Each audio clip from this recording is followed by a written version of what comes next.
보여. 정말로 보여. 순백의 칸두라를 입은 아랍왕자의 떨리는 목소리였습니다. 눈물이 그의 볼을 타고 흘러내렸어요. 아랍왕자가 18살 한국 소녀를 바라봤습니다. 10년 만에 처음으로 다른 사람의 얼굴을 본 것이었죠. 주변에서 탄성이 터져나왔습니다.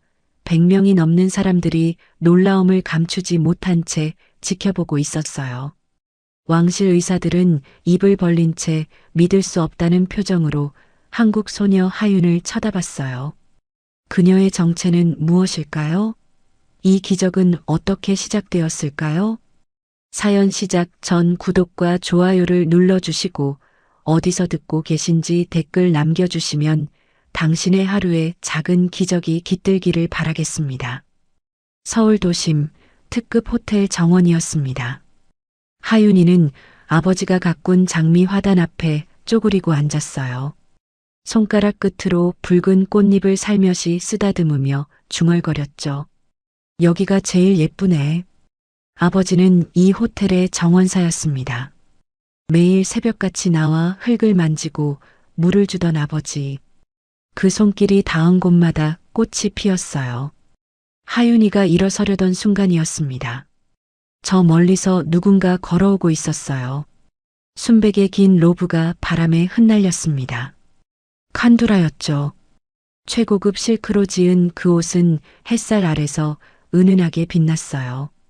로브 위에 걸친 빛있는 검은색이었는데 어깨와 소매 부분에 금실로 정교하게 수놓은 문양이 보였습니다. 왕실의 문장이었죠. 머리에는 순백의 구투라가 단정하게 드리워져 있었어요. 그것을 고정한 검은 이갈은 특별한 광택이 났습니다. 일반적인 천이 아니었죠. 가까이서 보면 미세한 금실이 섞여 있었어요. 하지만 그 화려함 속에 어딘가 어긋난 것이 있었습니다. 하얀 지팡이였어요. 라엘 왕자는 그 지팡이의 의지에 천천히 걸었습니다. 수행원 3명이 그를 둘러싸고 있었죠. 모두 같은 색의 로브를 입고 있었지만 왕자의 옷과는 격이 달랐어요. 수행원 1명이 조심스럽게 라엘의 팔을 잡으려고 손을 뻗었습니다. 라엘이 그 손을 거칠게 뿌리쳤어요. 그의 손목에서 다이아몬드가 박힌 커플링크가 햇빛에 번쩍였습니다. 혼자 할 수 있다고 했잖아. 목소리가 차가웠어요. 얼음보다 더 차가운 목소리였습니다. 수행원은 난처한 표정으로 한 발짝 물러섰죠. 라엘은 다시 걸었습니다. 혼자서 지팡이에만 의지한 채 순백의 칸두라 자락이 우아하게 흘렀지만 그 걸음은 불안정했어요. 작은 돌부리가 지팡이 끝에 걸렸습니다. 휘청. 그의 몸이 크게 기울었어요. 하윤이가 달렸습니다. 생각할 틈도 없이 두 손을 뻗어 그를 붙잡았죠. 부드러운 실크 로브의 감촉이 손에 닿았습니다. 괜찮으세요? 하윤이의 목소리는 부드러웠어요. 라엘은 경계하는 동물처럼 몸을 굳혔습니다. 건들지 마. 그 순간이었습니다. 하윤이의 손에서 은은한 향기가 퍼졌어요. 장미향. 아까 화단을 만지다 손에 묻은 향기였죠. 라엘의 움직임이 멈췄습니다. 이 향, 무언가 떠오르는 듯 했어요. 아주 오래된 기억, 따뜻했던 어느 순간. 왕궁의 정원에도 이런 향기가 있었죠. 하지만 그는 곧 다시 입을 다물었습니다. 수행원이 황급히 다가왔습니다. 죄송합니다. 왕자님께서 요즘 말끝을 흐렸어요. 그 침묵 속에 많은 것이 담겨 있었습니다. 라엘이 얼마나 힘든 시간을 보내고 있는지. 하윤이는 물러서려다가 멈췄습니다. 왜일까요? 그냥 지나칠 수가 없었어요. 저 화려한 옷 속에 감춰진 외로움이 느껴졌거든요. 제 할아버지도 시각장애가 있으셨어요. 라엘의 표정이 미세하게 흔들렸습니다. 침치료 덕분에 조금씩 나아지셨거든요. 하윤이의 목소리는 잔잔했어요. 물결처럼 부드러웠죠. 그때 할아버지가 얼마나 힘들어 하셨는지 제가 다 봤어요. 세상이 온통 어둡게만 느껴지신대요. 혼자라는 생각에 마음까지 다치셨다고. 라헬은 아무 말도 하지 않았습니다. 하지만 더 이상 거부하지도 않았어요. 그러니까 너무 혼자 다 짊어지지 않으셨으면 좋겠어요. 라헬이 천천히 고개를 돌렸습니다. 하윤이의 목소리가 들려오는 쪽으로. 순백의 구투라가 바람에 살랑 흔들렸죠. 비록 볼 수는 없었지만 귀를 기울였어요. 멀리서 누군가 이 장면을 지켜보고 있었습니다. 마야 공주였어요. 라헬의 이복 여동생. 그녀도 화려한 전통 의상을 입고 있었지만 오빠의 그것과는 격이 달랐죠.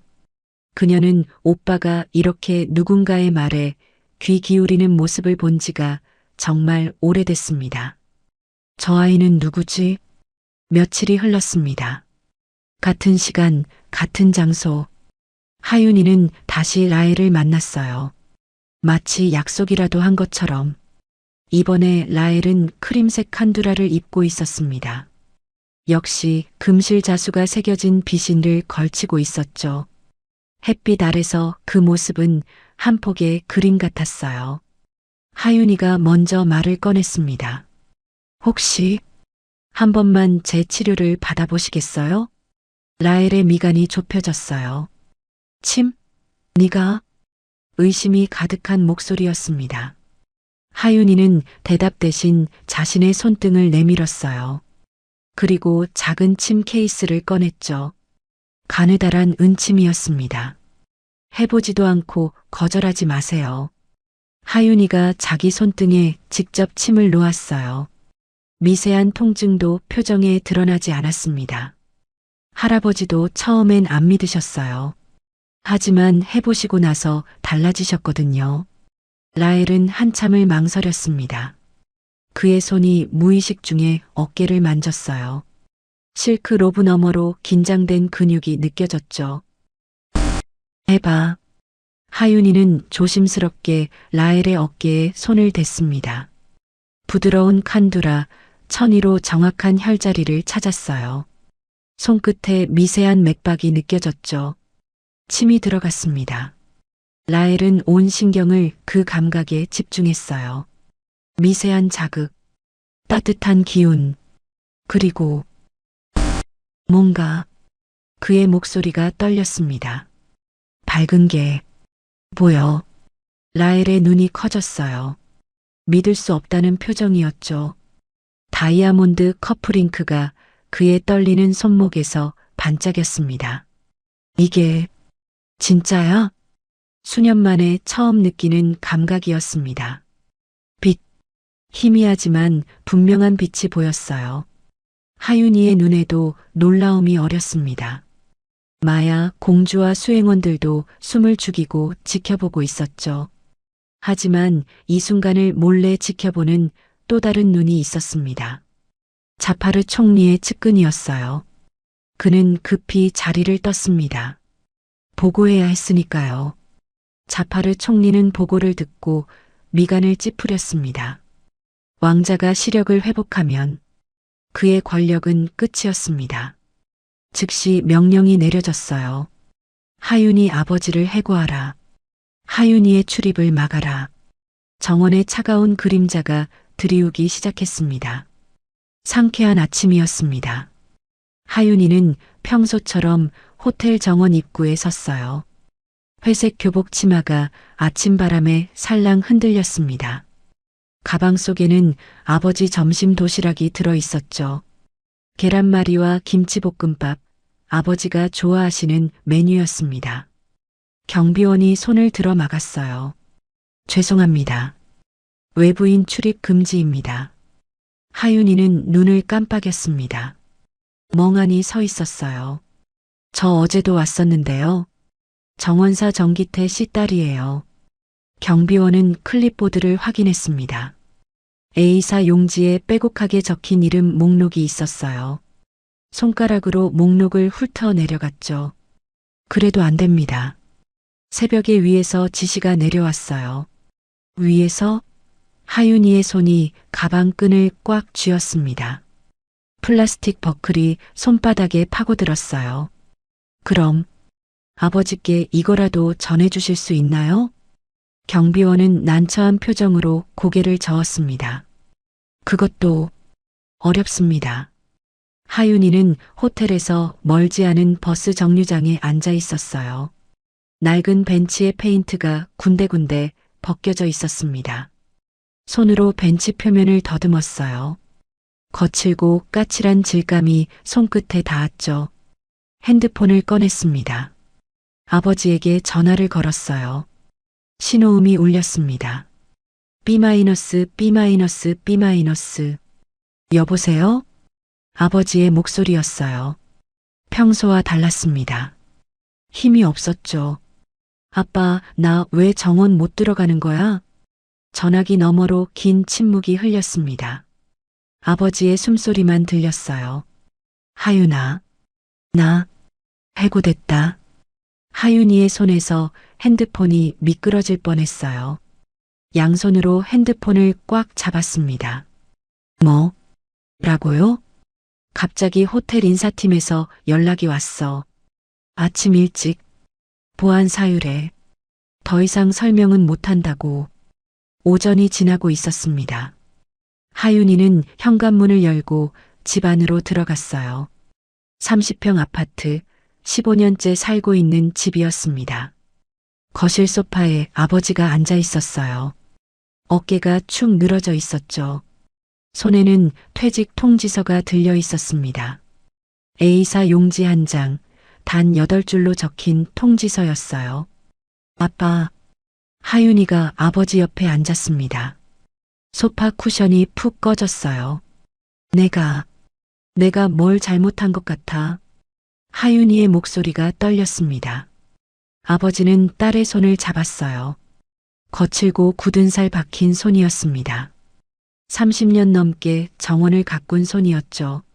내 잘못이 아니야. 따스한 오후였습니다. 하윤이는 자기 방에 들어가 책상 서랍을 열었어요. 두 번째 칸, 오른쪽 구석에 침술 교재가 있었습니다. 가로 15cm, 세로 21cm 크기의 낡은 책이었어요. 표지가 누렇게 바랬고 모서리는 해져 있었습니다. 할아버지가 돌아가시기 한 달 전에 물려주신 책이었죠. 책장을 넘겼습니다. 첫 페이지에 할아버지의 필기가 있었어요. 침술은 마음을 치료하는 것이다. 연필로 쓴 글씨였습니다. 손때가 묻어 일부 글자가 흐릿했어요. 하윤이는 책을 가슴에 안았습니다. 할아버지가 좋아지셨던 것처럼 저도 도울 수 있을 텐데. 같은 시각 호텔 정원이었습니다. 라엘은 벤치에 앉아 있었어요. 오늘은 연한 베이지색 칸두라를 입고 있었습니다. 금실로 수놓은 비싯의 무게가 어깨에 느껴졌죠. 지팡이를 무릎에 올려놓고 가만히 앉아 있었습니다. 수행원이 은쟁반에 차를 담아왔어요. 제스민 차였습니다.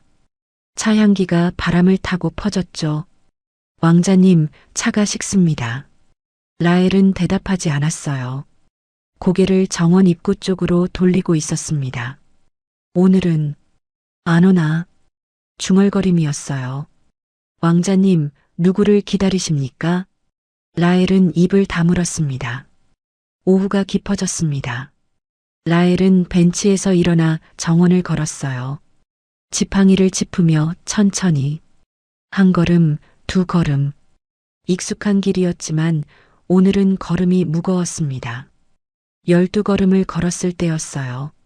작은 돌부리가 지팡이 끝에 걸렸습니다. 휘청. 몸이 기울었습니다. 수행원이 재빨리 달려와 부축했어요. 괜찮으십니까? 라엘은 낮게 중얼거렸습니다. 하윤이 잡아줬을 땐 이렇게 불편하지 않았는데. 그 말을 들은 수행원은 조심스럽게 입을 열었습니다. 그 아이를 다시 부르시겠습니까? 라엘은 고개를 저었어요. 어차피 안 될 거야. 저녁 무렵이었습니다. 마야 공주가 시녀를 불렀어요. 왕실 집무실 한쪽 구석이었습니다. 하윤이라는 아이, 혹시 연락처 알 수 있을까? 시녀의 눈이 커졌습니다. 공주님, 그 아이는 알아. 출입 금지된 거. 그래도 알아봐 줄 수 있니? 시녀는 잠시 망설이다 고개를 끄덕였어요. 알아보겠습니다. 저녁이 깊어졌습니다. 라헬은 자기 방에 있었어요. 발코니 난간에 기대어 서 있었습니다. 밤바람이 불어왔죠. 선선한 바람이었습니다. 노크 소리가 들렸어요. 톡톡톡. 들어와. 마야가 들어왔습니다. 발소리로 알 수 있었어요. 가볍고 부드러운 발소리였죠. 오빠, 무슨 일이야? 마야는 오빠의 곁으로 다가갔습니다. 바로 옆에 섰어요. 혹시 하윤 씨를 다시 만나고 싶지 않으세요? 라헬의 몸이 미세하게 굳었습니다. 난간을 쥔 손에 힘이 들어갔어요. 왜 그런 걸 묻지? 오빠가 매일 정원에 나가잖아요.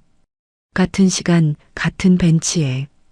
그 아이를 기다리는 거 맞죠? 라헬은 대답하지 않았습니다. 마야가 한 걸음 더 다가왔어요. 오빠가 먼저 누군가를 찾는 건 정말 오랜만이에요. 아니, 처음인 것 같아요. 라헬의 입술이 움직였습니다. 그 아이는 달랐어. 목소리가 작았어요. 다른 사람들은 날 불쌍하게 보거나 조심스러워해. 하지만 하윤이는 그냥 날 사람으로 봤어. 마야는 미소 지었습니다. 그럼 다시 만나보세요. 같은 시각 왕실 집무실이었습니다. 자파르 총리가 왕 앞에 서 있었어요. 두꺼운 의학 보고서를 테이블 위에 올려놓았습니다. 전하, 침술은 검증되지 않은 위험한 방법입니다. 왕은 보고서를 펼쳤어요. 그래서 어쩌자는 건가? 왕자님의 안전을 위해 그런 치료는 금지해야 합니다. 왕은 천천히 고개를 끄덕였습니다. 깊은 밤이었습니다. 하윤이의 집, 거실이었어요. 아버지와 하윤이가 짐을 정리하고 있었습니다.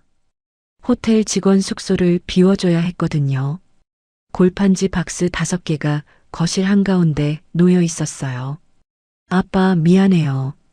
하윤이의 목소리가 떨렸습니다. 아버지는 사진틀을 신문지로 감싸다 멈췄어요.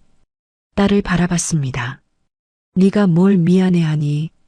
제가 왕자님께 침을 놓은 게 문제였나 봐요. 아버지는 딸의 어깨를 토닥였어요. 하윤아, 그분은 정말 도움이 필요한 분이었어. 맞지? 하윤이가 고개를 끄덕였습니다. 그럼 포기하면 안 되지. 밤이 깊어졌습니다. 하윤이는 창가에 섰어요. 창문을 열었습니다. 차가운 밤바람이 방 안으로 들어왔죠. 달빛이 책상 위 침술 교재를 비쳤습니다. 은은한 빛이 책 표지에 내려앉았어요. 하윤이는 주먹을 꽉 쥐었습니다. 조금만 더 시간이 있었더라면 어딘가에서 누군가도 같은 달을 바라보고 있었습니다. 그 누군가는 라헬이었습니다. 왕자의 방 발코니에서 밤바람이 불어왔어요. 라헬은 대리석 난간에 두 손을 짚고 서 있었습니다. 순백의 칸두라가 바람에 흩날렸죠. 금실로 수놓은 솜의 끝자락이 살랑 흔들렸습니다.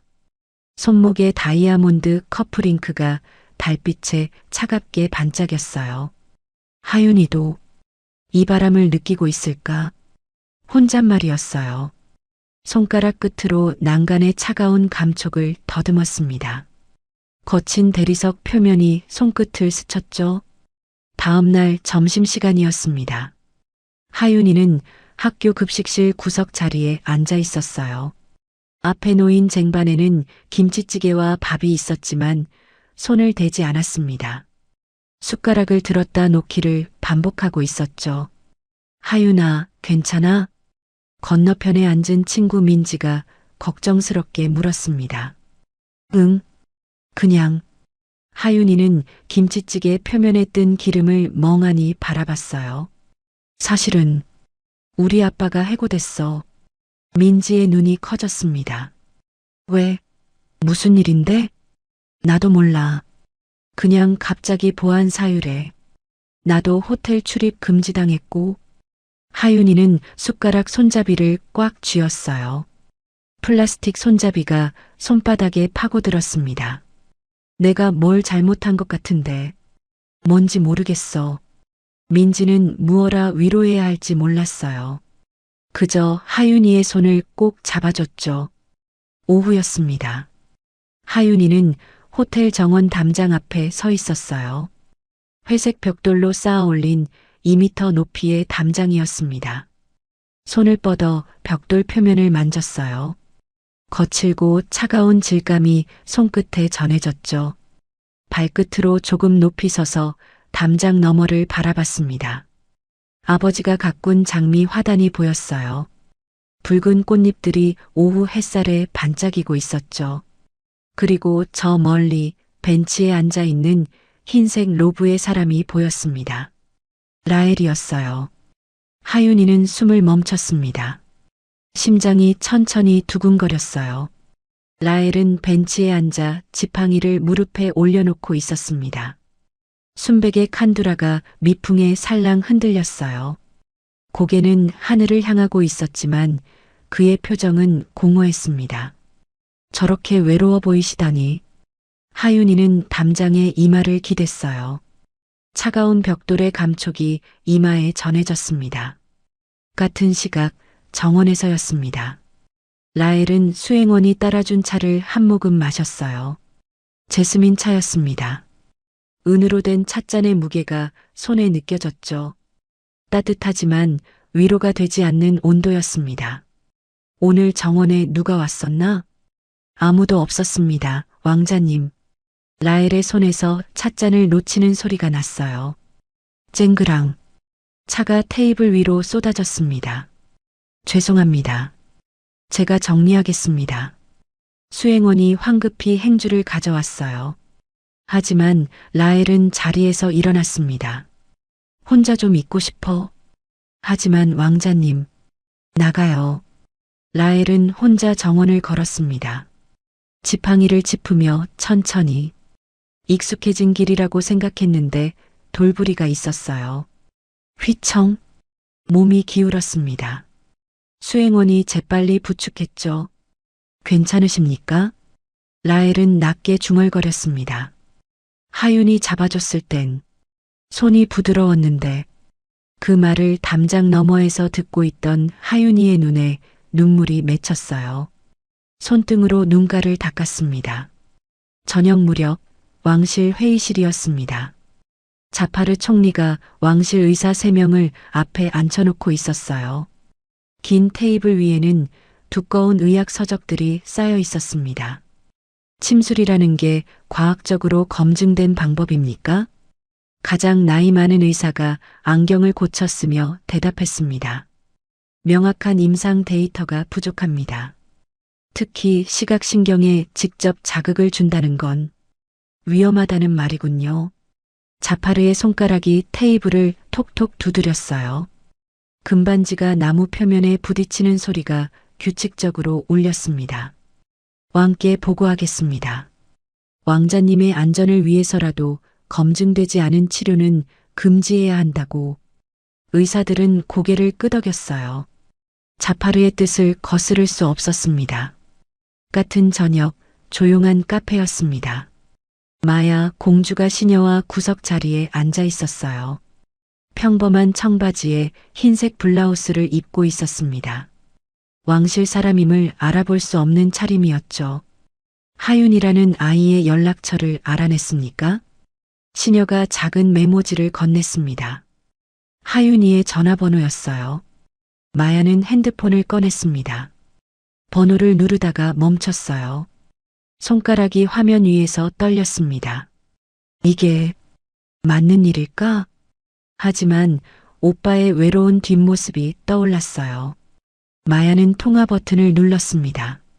밤이 깊어졌습니다. 라엘은 정원 벤치에 혼자 앉아 있었어요. 밤하늘을 향해 고개를 들었습니다. 별빛은 보이지 않았지만 공기의 온도는 느껴졌죠. 선선한 밤이었습니다. 아버지, 혼잣말이 흘러나왔어요. 문득 12살 때가 떠올랐습니다. 아버지와 함께 이 정원을 걷던 날이었죠. 아버지, 저 언젠간 왕이 될 수 있을까요? 어린 라헬이 물었었어요. 아버지는 그의 머리를 쓰다듬으며 웃었습니다. 넌 이미 나의 자랑이란다. 하지만 지금은 라헬은 고개를 저었어요. 시력을 잃은 후 아버지는 자신을 멀리했습니다. 아니, 자신이 먼저 마음을 닫았는지도 모르죠. 발소리가 들렸습니다. 부드럽고 가벼운 발소리. 마야였죠. 오빠 여기 있었네요. 마야가 라헬 옆에 앉았습니다. 혹시 하윤 씨를 다시 만나보고 싶지 않으세요? 라헬의 손이 떨렸어요. 지팡이를 쥔 손에 힘이 들어갔습니다. 만나면 뭐가 달라지겠어. 난 여전히. 오빠. 마야가 라헬의 손을 잡았습니다. 그 아이가 오빠한테 빛을 느끼게 해줬잖아요. 단 한 번이라도요. 라헬은 대답하지 않았습니다. 그게 얼마나 큰 의미인지 아세요? 오빠가 몇 년 만에 처음으로 빛을 느낀 거예요. 마야의 목소리가 떨렸습니다. 포기하지 마세요. 제가 방법을 찾아볼게요. 바람이 불었습니다. 라헬의 구투라가 살랑 흔들렸어요. 달빛 아래 두 남매는 오랫동안 말없이 앉아 있었습니다. 다음 날 오후였습니다. 마야 공주는 시녀에게서 작은 메모지를 건네받았어요. 가로 7cm, 세로 10cm 크기의 흰색 메모지였습니다. 연필로 적힌 숫자가 있었죠. 하윤이의 전화번호였습니다. 마야는 핸드폰을 꺼냈어요. 금색 케이스의 최신형 스마트폰이었습니다. 숫자를 하나씩 눌렀죠. 손가락이 화면 위에서 여러 번 멈췄습니다. 이게 맞는 걸까?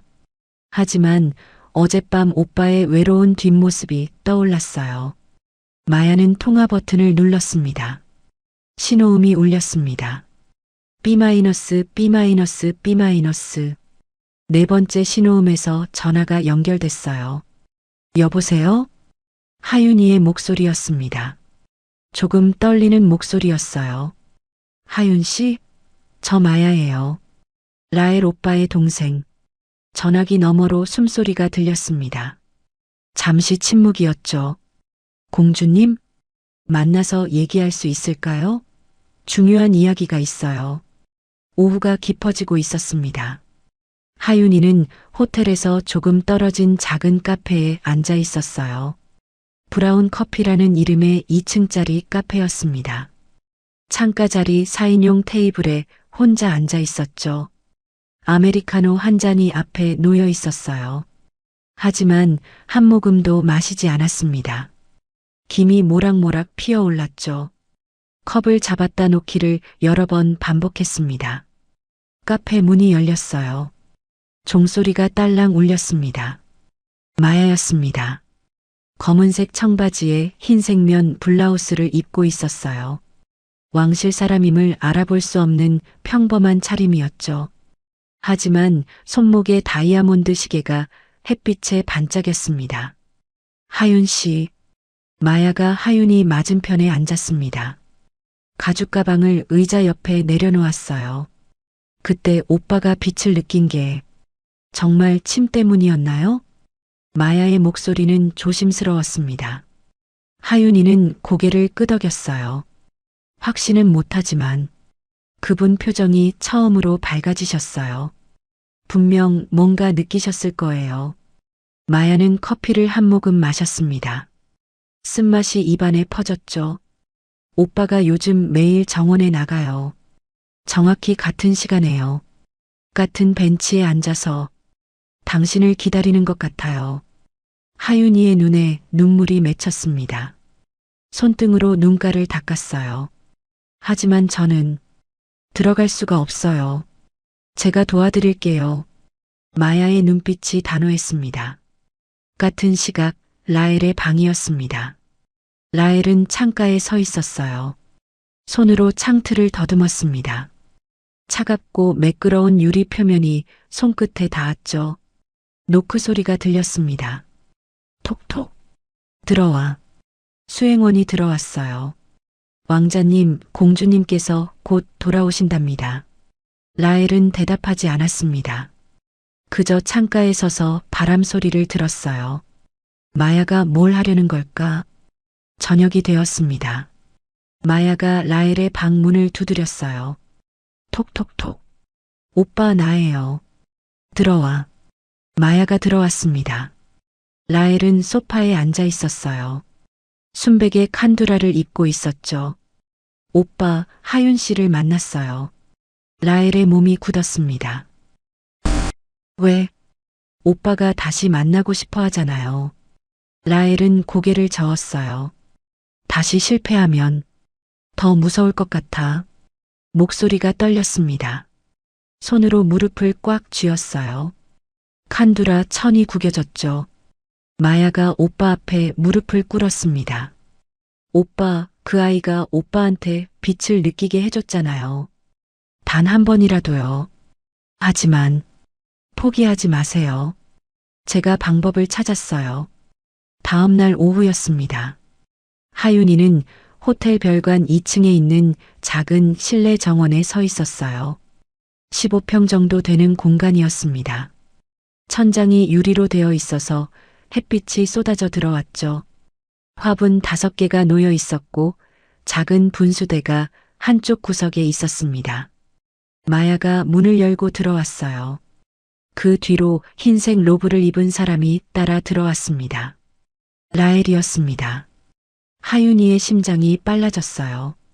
평소보다 빠른 속도였죠.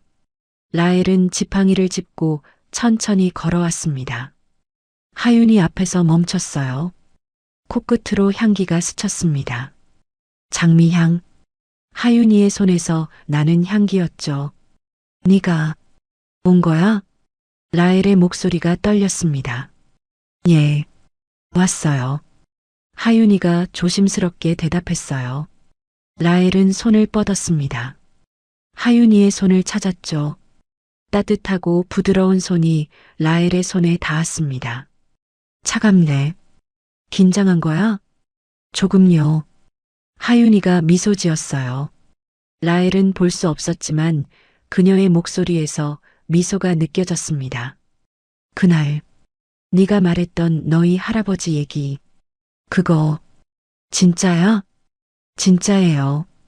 하윤이는 가방에서 작은 수첩을 꺼냈습니다.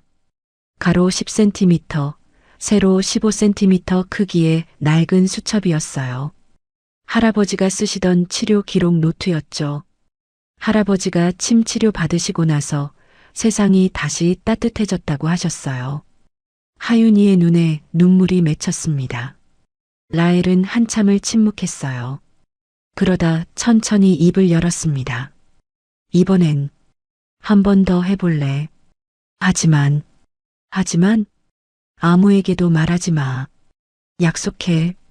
약속할게요. 하윤이는 침 케이스를 꺼냈어요. 가로 12cm 길이의 검은색 가죽 케이스였습니다. 지퍼를 열자 은침 5개가 보였죠. 각각 다른 길이었습니다. 어깨에 놓아도 될까요? 응. 라헬이 비신을 벗었습니다. 크림색 칸두라만 남았어요. 하윤이는 라헬의 어깨를 조심스럽게 만졌습니다. 천너머로 근육의 긴장이 느껴졌죠. 이번에도 빛이 보일까? 라헬의 목소리가 떨렸습니다. 이번엔 더 선명할 거예요. 하윤이가 은침을 꺼냈습니다. 손끝으로 침끝을 확인했어요. 천천히 침이 들어갔습니다. 라헬의 몸이 미세하게 떨렸어요. 온 신경을 그 한 점에 집중했습니다. 잠시 후였습니다. 뭔가 라헬의 목소리였어요. 이번엔 색이 보여. 라헬의 눈이 커졌습니다. 믿을 수 없다는 표정이었죠. 파란색. 맞지? 이게 파란색이야? 라헬이 창문 쪽을 향했습니다. 하늘이 있는 쪽이었어요. 하윤이는 고개를 끄덕였습니다. 눈물이 볼을 타고 흘러내렸어요. 맞아요.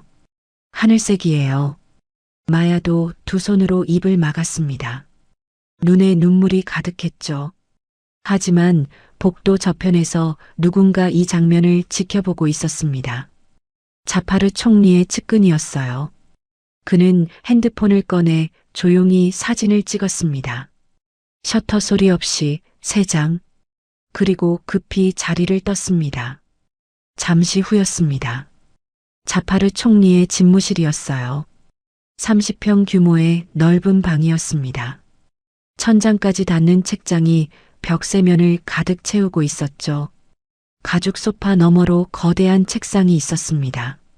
마호가니로 만든 2미터 길이의 책상이었어요. 자파르는 책상에 앉아 핸드폰 화면을 들여다보고 있었습니다. 측근이 보내온 사진 3장이었죠. 첫 번째 사진, 하윤이가 라엘의 어깨에 침을 놓는 장면. 두 번째 사진, 라엘이 창문을 바라보는 장면. 세 번째 사진, 마야, 공주가 두 손으로 입을 막은 장면. 자파르의 손가락이 책상을 톡톡 두드렸습니다. 금반지가 나무 표면에 부딪히는 소리가 규칙적으로 울렸어요. 이제 공주까지 흔들리는군. 중얼거렸습니다. 자파르는 서랍을 열었어요.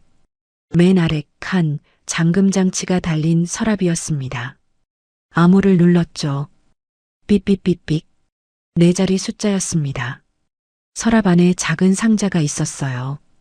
가로 12cm, 세로 8cm 크기의 검은색 벨벳 상자였습니다. 뚜껑을 열자 은침 5개가 보였죠. 하윤이가 사용하는 것과 똑같은 모양이었습니다. 하지만 다른 점이 있었어요. 침 끝의 각도가 조금 더 둔했습니다. 육안으로는 구분할 수 없는 차이였죠. 그리고 침 중간 부분에 미세한 홈이 파여 있었어요. 손톱으로 만져야 겨우 느껴지는 홈이었습니다. 자파르는 침 하나를 집어들었습니다. 형광등 불빛에 비춰봤어요. 이 정도면 아무도 눈치채지 못하겠지. 냉소가 입가에 번졌습니다. 같은 시각 실내 정원이었습니다. 마야가 하윤이에게 차를 건넸어요. 제스민 차였습니다. 하얀 도자기 찻잔에 담긴 차에서 김이 모락모락 피어올랐죠. 하윤 씨, 제안이 있어요. 마야의 목소리는 조심스러웠습니다.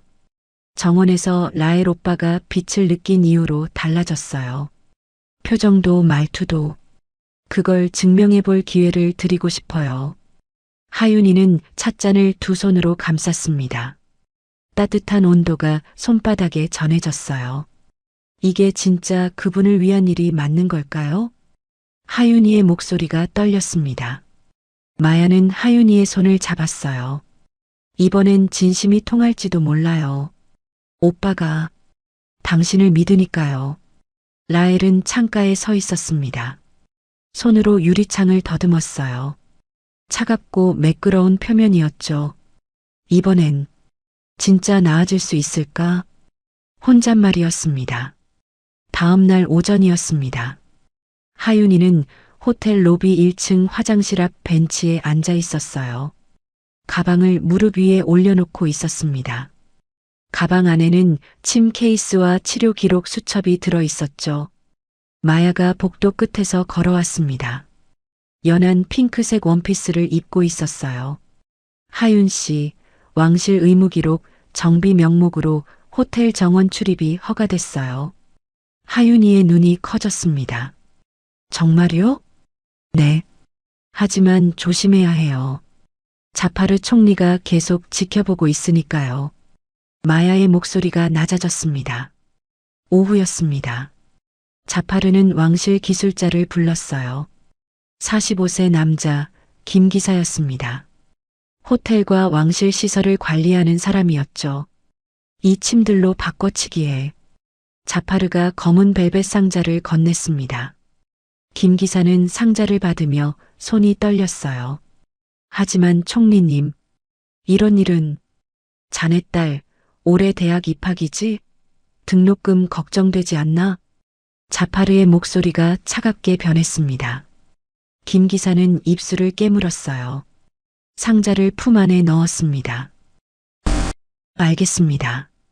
오후가 깊어졌습니다.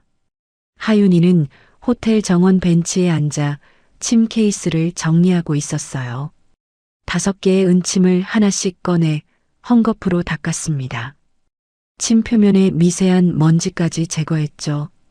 가방 옆에 치료 기록 수첩이 놓여 있었습니다. 가로 15cm, 세로 10cm 크기의 낡은 수첩이었어요. 표지가 벗겨진 부분도 있었죠.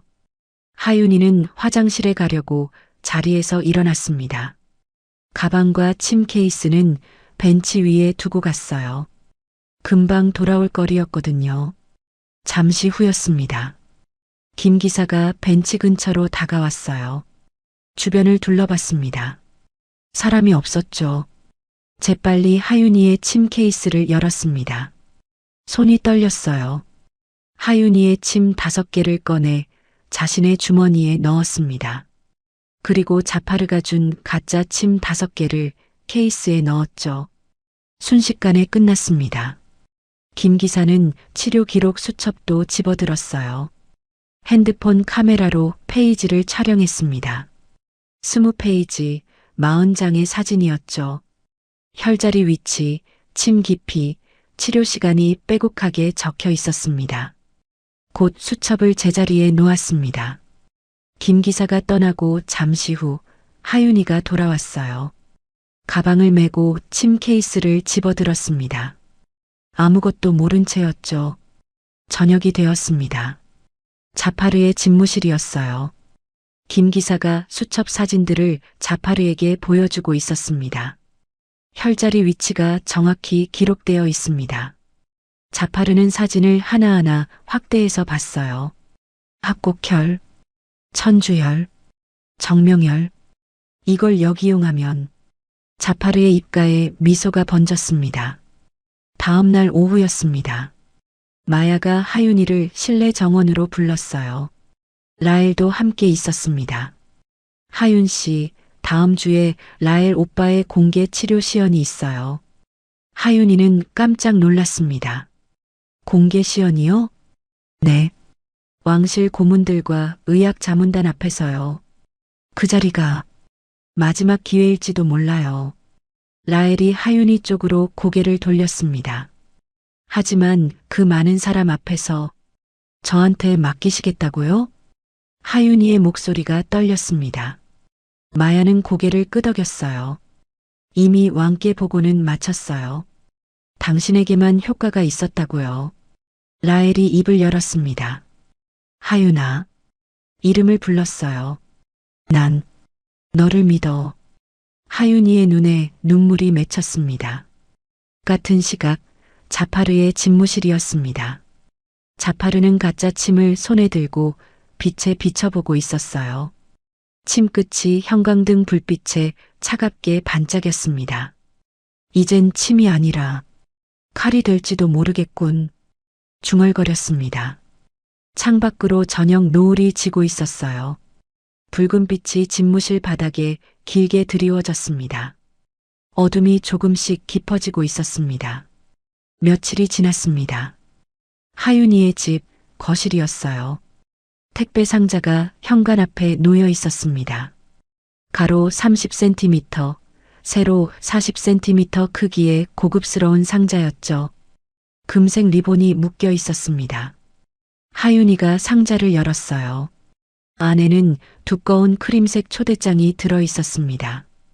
왕실 문장이 금박으로 새겨져 있었죠. 아빠, 이것 좀 봐요. 하윤이가 아버지를 불렀습니다. 아버지가 다가와 초대장을 들여다봤어요. 이건 진짜 왕실 문장이네. 아버지의 목소리가 떨렸습니다.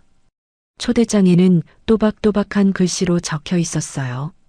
하윤 양을 왕실 한방 초빙 의사로 정식 초대합니다. 하윤이는 초대장을 가슴에 안았습니다. 제가 그 나라로 가도 될까요? 아버지는 딸의 어깨를 토닥였어요. 후회 없이 내 길을 가봐라. 하지만 하윤아, 아버지가 딸의 얼굴을 바라봤습니다. 네가 배운 모든 것을 믿어라. 할아버지도 널 지켜보실 거야. 며칠 후 아침이었습니다. 인천공항 전용기 탑승 게이트였어요. 하윤이는 작은 캐리어 하나를 끌고 있었습니다. 회색 캐리어, 바퀴가 바닥에 닿는 소리가 규칙적으로 울렸죠. 게이트 앞에 마야가 서 있었습니다. 연한 베이지색 전통 의상을 입고 있었어요. 금실로 수놓은 아바야였죠. 하윤 씨, 오셨네요. 마야가 미소 지었습니다. 전용 왕실 전색이었어요. 순백의 비행기 동체에 왕실 문장이 새겨져 있었습니다. 수행원 3명이 입구에서 기다리고 있었죠. 기내는 호텔 객실 같았습니다. 가죽 소파, 대리석 테이블, 크리스탈 샹들리에. 하윤이는 입을 다물지 못했어요. 이런 비행기가 있다니. 중얼거렸습니다. 마야가 하윤이를 소파로 안내했어요. 우리나라에선 손님을 가족처럼 대접해요. 편하게 계세요. 비행기가 이륙했습니다. 하윤이는 창밖을 바라봤어요. 구름 위로 파란 하늘이 펼쳐졌습니다. 오후가 되었습니다. 비행기가 착륙했어요. 하윤이는 창문 너머로 낯선 풍경을 봤습니다. 사막 위에 세워진 거대한 도시였죠. 금빛 건물들이 햇살에 반짝였습니다. 공항에서 왕궁까지는 전용 차량으로 이동했어요. 검은색 리무진이었습니다. 가죽 시트에 앉아 은은한 향기가 났죠. 차창 밖으로 왕궁이 보이기 시작했습니다. 하윤이의 입이 벌어졌어요. 압도적인 규모였습니다. 하얀 대리석으로 지어진 건물이 끝없이 이어졌죠. 금빛 돔 지붕이 하늘 아래 빛났습니다. 분수대에서는 맑은 물이 수십 미터 높이로 솟아올랐어요. 정원에는 붉은 꽃, 노란 꽃, 보라색 꽃들이 만발했습니다. 이런 곳에 제가 있어도 되는 걸까요? 하윤이가 주눅 들어 말했습니다. 마야가 하윤이의 손을 잡았어요. 당신은 이미 우리 왕실의 은인이에요. 차가 멈췄습니다. 수행원이 문을 열어줬죠. 하윤이는 차에서 내렸어요. 대리석 바닥이 발 아래 펼쳐졌습니다. 매끄럽고 차가운 감촉이 신발 밑창을 통해 전해졌죠. 마야가 하윤이를 안내했습니다. 긴 복도를 지나 엘리베이터를 탔어요. 3층에서 내렸습니다. 여기가 침 연구실이에요. 마야가 큰 문을 열었습니다. 가로 15m, 세로 20m 크기의 넓은 방이었어요. 한쪽 벽은 통유리로 되어 있어서 정원이 한눈에 보였습니다. 천장에는 크리스탈 샹들리에가 달려 있었죠. 하지만 놀라운 건 따로 있었어요. 방 한가운데 최첨단 의료 침대가 있었습니다. 전자 디스플레이가 달려 있었죠. 한쪽에는 침을 보관하는 유리장이 있었어요. 온도와 습도가 자동으로 조절되는 장비였습니다. 이렇게 좋은 시설에서 제가 실수하면 안 되는데, 하윤이가 떨리는 목소리로 말했습니다. 그때 문이 열렸어요. 라엘이 들어왔습니다. 순백의 칸두라를 입고 있었죠. 지팡이를 짚고 천천히 걸어왔습니다. 하윤이, 왔구나. 라엘의 목소리였어요. 예, 왔어요. 하윤이가 대답했습니다. 왕실 의사 한 명이 연구실로 들어왔어요. 50대 남자, 회색 수염을 기른 의사였습니다. 당신이 침술사? 도전적인 목소리였어요. 정식 의료 자격증이 있나요? 하윤이는 입술을 깨물었습니다. 저는 할아버지께 배웠어요. 자격증은 의사가 코웃음을 쳤습니다. 라엘이 의사 쪽으로 고개를 돌렸어요. 나가주시겠습니까? 차가운 목소리였습니다. 의사는 불만스러운 표호로 나갔어요. 라엘이 하윤이에게 다가왔습니다. 신경 쓰지 마. 여기 사람들은 처음엔 다 그래. 오후가 깊어졌습니다. 하윤이는 침 재료를 꺼내 테이블에 펼쳐 놓았어요. 은침, 동침, 스테인리스 침. 각각 다른 재질이었습니다. 이 침은 은재예요. 이건 스테인리스? 각각 전달력이 달라요. 하윤이가 라헬에게 설명했습니다. 라헬은 침 하나를 집어들었어요. 손가락으로 침 표면을 더듬었습니다. 소리가 다르네. 라헬이 중얼거렸습니다. 소리요? 응. 예전에 악기 조율할 때 미세한 소리에 집중하던 기억이 있어. 이 침도 각각 다른 소리를 내. 라헬이 침을 귀에 가까이 댔어요. 손가락으로 살짝 튕겼습니다. 웅마이너스 하는 미세한 진동음이 들렸죠. 이 소리 맞지? 라헬이 하윤이에게 물었습니다. 하윤이는 깜짝 놀랐어요. 라헬이 침의 차이를 소리로 구분할 수 있다니. 맞아요. 정확해요. 두 사람은 오후 내내 침을 시험했습니다. 은침, 동침, 스테인리스 침. 각각의 소리를 듣고 차이를 확인했어요. 교감이 깊어지고 있었습니다. 저녁이 되었습니다. 복도 저편에서 누군가 지켜보고 있었어요. 자파르 측 기술자였습니다. 그는 연구실 조명 시스템을 확인하고 있었죠. 스위치 위치, 배선 구조, 전원 차단 방법. 이번엔 완벽하게 막아야지. 중얼거렸습니다. 연구실 안에서는 하윤이와 라헬이 대화하고 있었어요. 창밖으로 노을이 지고 있었습니다. 붉은 빛이 두 사람을 비췄죠. 희망과 음모가 동시에 자라고 있었습니다. 며칠이 지났습니다. 하윤이의 집 거실이었어요. 택배 상자가 현관 앞에 놓여 있었습니다. 가로 30cm, 세로 40cm 크기의 고급스러운 상자였죠. 금색 리본이 묶여 있었습니다. 하윤이가 상자를 열었어요. 안에는 두꺼운 크림색 초대장이 들어 있었습니다. 왕실 문장이 금박으로 새겨져 있었죠. 아빠, 이것 좀 봐요. 하윤이가 아버지를 불렀습니다. 아버지가 다가와 초대장을 들여다봤어요. 이건 진짜 왕실 문장이네. 아버지의 목소리가 떨렸습니다. 초대장에는 또박또박한 글씨로 적혀 있었어요. 하윤 양을 왕실 한방 초빙 의사로 정식 초대합니다.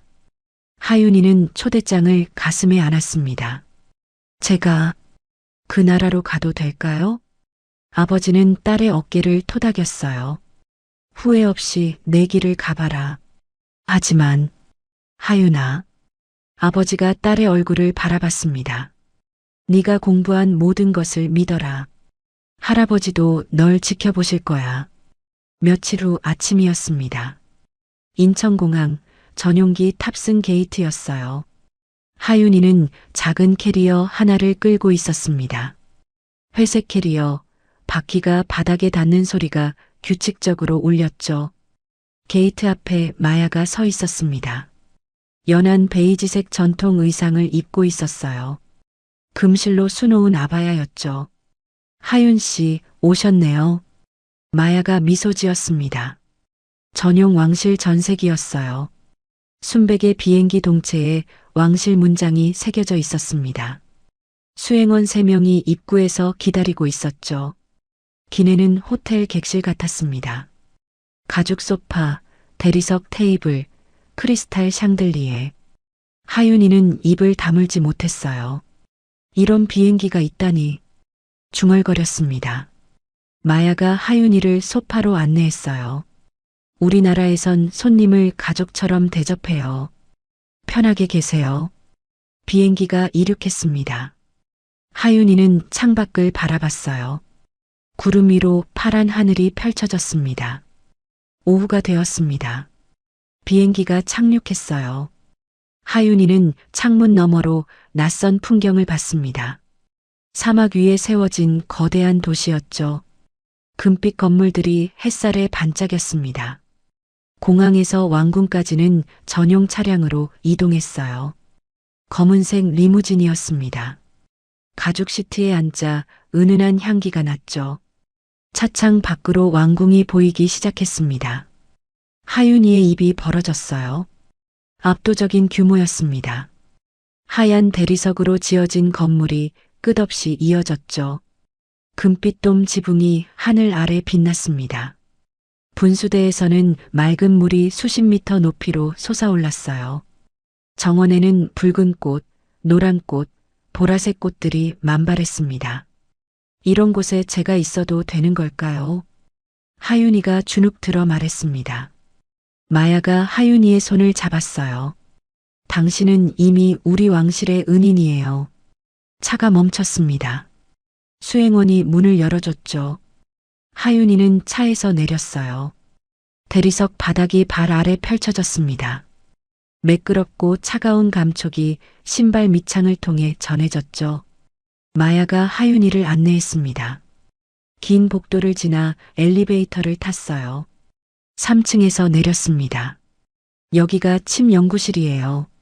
마야가 큰 문을 열었습니다. 가로 15m, 세로 20m 크기의 넓은 방이었어요.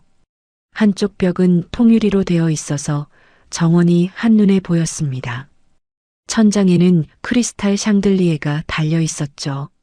하지만 놀라운 건 따로 있었어요. 방 한가운데 최첨단 의료 침대가 있었습니다. 전자 디스플레이가 달려 있었죠. 한쪽에는 침을 보관하는 유리장이 있었어요. 온도와 습도가 자동으로 조절되는 장비였습니다. 이렇게 좋은 시설에서 제가 실수하면 안 되는데, 하윤이가 떨리는 목소리로 말했습니다. 그때 문이 열렸어요. 라헬이 들어왔습니다. 순백의 칸두라를 입고 있었죠. 지팡이를 짚고 천천히 걸어왔습니다. 하윤이, 왔구나. 라헬의 목소리였어요. 예, 왔어요. 하윤이가 대답했습니다. 왕실 의사 한 명이 연구실로 들어왔어요. 50대 남자, 회색 수염을 기른 의사였습니다. 당신이 침술사? 도전적인 목소리였어요. 정식 의료 자격증이 있나요? 하윤이는 입술을 깨물었습니다. 저는 할아버지께서 침 치료 받으시는 걸 보면서 관심을 갖게 됐어요. 그 후로 독학으로 공부했고요. 자격증은 의사가 코웃음을 쳤습니다.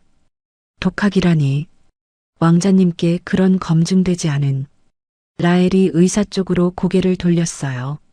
나가주시겠습니까? 차가운 목소리였습니다. 의사는 불만스러운 표정으로 나갔어요. 라헬이 하윤이에게 다가왔습니다. 신경 쓰지 마. 여기 사람들은 처음엔 다 그래. 오후가 깊어졌습니다. 하윤이는 침 재료를 꺼내 테이블에 펼쳐 놓았어요. 은침, 동침, 스테인리스 침. 각각 다른 재질이었습니다. 이 침은 은재예요. 이건 스테인리스. 각각 전달력이 달라요. 하윤이가 라헬에게 설명했습니다. 라헬은 침 하나를 집어들었어요. 손가락으로 침 표면을 더듬었습니다. 소리가 다르네. 라헬이 중얼거렸습니다. 소리요? 응. 예전에 악기 조율할 때 미세한 소리에 집중하던 기억이 있어. 이 침도 각각 다른 소리를 내. 라헬이 침을 귀에 가까이 댔어요. 손가락으로 살짝 튕겼습니다. 웅마이너스 하는 미세한 진동음이 들렸죠. 이 소리 맞지? 라헬이 하윤이에게 물었습니다. 하윤이는 깜짝 놀랐어요. 라헬이 침의 차이를 소리로 구분할 수 있다니. 맞아요. 정확해요. 두 사람은 오후 내내 침을 시험했습니다. 은침, 동침, 스테인리스 침. 각각의 소리를 듣고 차이를 확인했어요. 교감이 깊어지고 있었습니다. 저녁이 되었습니다. 복도 저편에서 누군가 지켜보고 있었어요. 자파르 측 기술자였습니다. 그는 연구실 조명 시스템을 확인하고 있었죠. 스위치 위치, 배선 구조, 전원 차단 방법. 이번엔 완벽하게 막아야지. 중얼거렸습니다. 연구실 안에서는 하윤이와 라헬이 대화하고 있었어요. 창밖으로 노을이 지고 있었습니다. 붉은 빛이 두 사람을 비췄죠. 희망과 음모가 동시에 자라고 있었습니다. 다음 날 오전이었습니다. 왕실 회의실, 긴 마호가니, 테이블 주위로 15명의 고문들이 앉아 있었습니다. 자파르 총리가 테이블 끝에 서서 두꺼운 의학 보고서를 펼쳐 놓았어요. 왕실 의사들이 차례로 고개를 끄덕였습니다.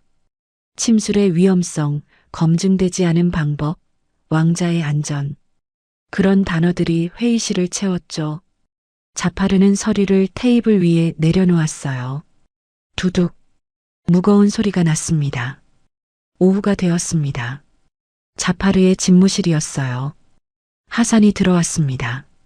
45세, 왕궁 시설을 관리하는 기술자였죠. 검은 수염, 주름진 이마, 불안한 눈빛이었습니다. 자파르는 책상 위에 조명 배치도를 펼쳤어요. 붉은 펜으로 표시된 부분이 있었습니다. 손가락으로 그 부분을 톡톡 두드렸죠. 하산의 손이 떨렸습니다. 자파르는 서랍에서 또 다른 서류를 꺼냈어요. 하산 아들의 장학금 서류였습니다. 서류 위에 검토 중이라는 빨간 도장이 찍혀 있었죠. 하산의 얼굴이 창백해졌습니다. 입술을 깨물었어요. 고개를 끄덕일 수밖에 없었습니다. 같은 오후 침 연구실이었습니다.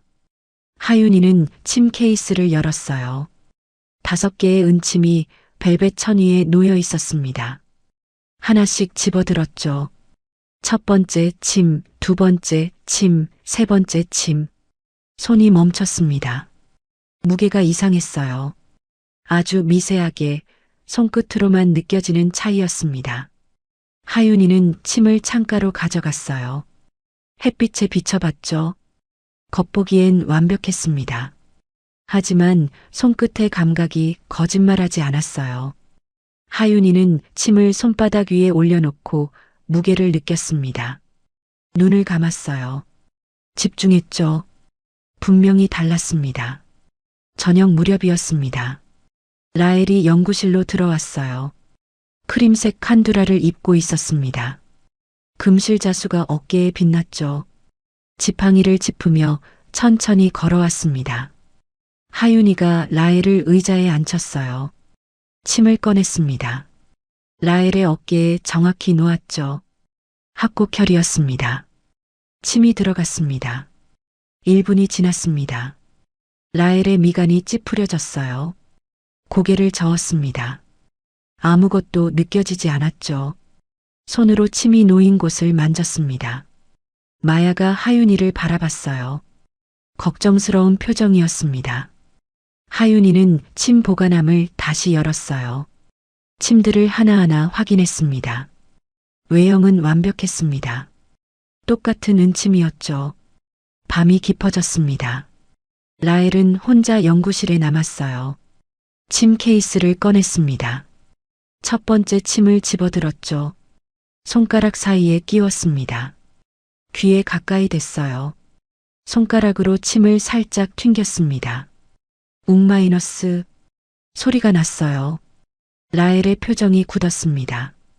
두 번째 침을 꺼냈어요. 똑같이 튕겼습니다. 웅마이너스 소리가 뭉개져 있었습니다. 맑지 않았어요. 예전에 들었던 그 청명한 진동이 아니었죠. 라헬은 세 번째 침, 네 번째 침, 다섯 번째 침을 모두 확인했습니다. 전부 똑같았어요. 가짜였습니다. 수행원이 하윤이를 불러왔어요. 하윤이가 들어왔습니다. 잠옷 위에 가디건을 걸쳤어요. 머리가 한쪽으로 삐져나와 있었습니다. 눈이 부은 것을 보니 자다 깬 게 분명했죠. 라헬이 침을 튕겼습니다. 웅마이너스 하윤이가 귀를 기울였어요. 눈이 커졌습니다. 고개를 끄덕였죠. 입술을 깨물었습니다. 누군가 바꿔치기 한 게 분명했어요. 두 사람은 한참 생각했습니다. 하윤이가 라헬에게 귓속말을 했어요. 라헬이 고개를 끄덕였습니다. 입가에 미소가 번졌죠. 잠시 후였습니다. 라헬이 일어섰어요. 지팡이를 짚고 걸었습니다. 의자 옆을 지나가다 일부러 지팡이를 걸었어요. 몸이 기울었습니다. 쿵! 바닥에 넘어지는 소리가 크게 울렸어요. 라헬이 신음했습니다.